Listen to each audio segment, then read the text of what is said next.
Once the connection to the divine was buried beneath layers of institutionalized rituals and dogma, the world took a sharp turn.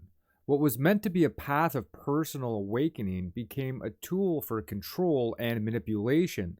The sacred truths were obscured, and the masses were led down a path where the divine was no longer experienced within, but was sought outside, through intermediaries, through systems of belief, and through rituals that no longer had the power to connect us to the living truth. As religion transformed into a formalized institution, it began to lose its essence. The focus shifted away from inner awakening and towards external compliance. Instead of personal liberation, it became about maintaining power, both spiritual and temporal. Spirituality, once lived and experienced in the moment, was now something to be believed in from a distance, as if it existed somewhere outside the individual, outside the here and now.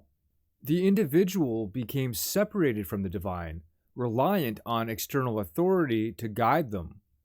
The irony is glaring. The more religious institutions told people what to believe and how to act, the further they drifted away from true spirituality.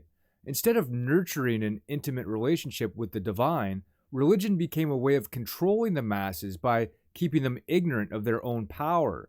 The institutions that claimed to hold the key to salvation began to impose artificial limits on human potential, distorting the true teachings of the prophets, mystics, and sages who originally sought to empower us.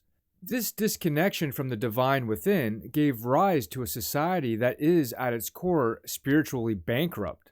Modern civilization, in many ways, is built on the remnants of these distorted traditions. People are taught to look for answers outside themselves, to search for salvation through rules, rituals, and ideologies that were never meant to govern their lives. And in doing so, we've forgotten the most important truth. The divine is not separate from us, it is within us. Fast forward to today, and we see the consequences.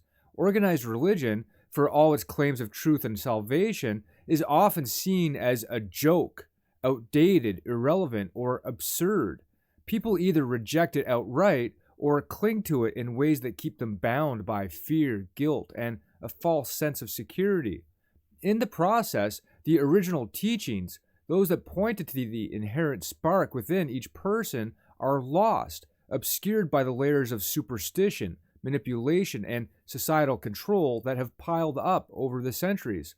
But here's the twist.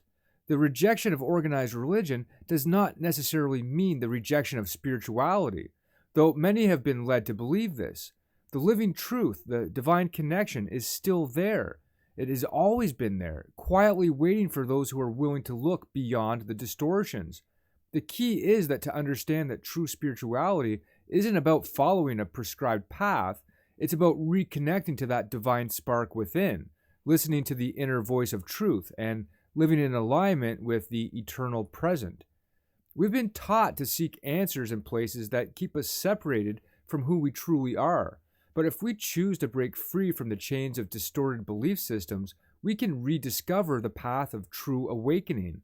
This path does not require ritual or dogma. It does not require belief in an external force. It requires only the willingness to look inward, to embrace the present moment, and to recognize the divinity that has always been a part of us.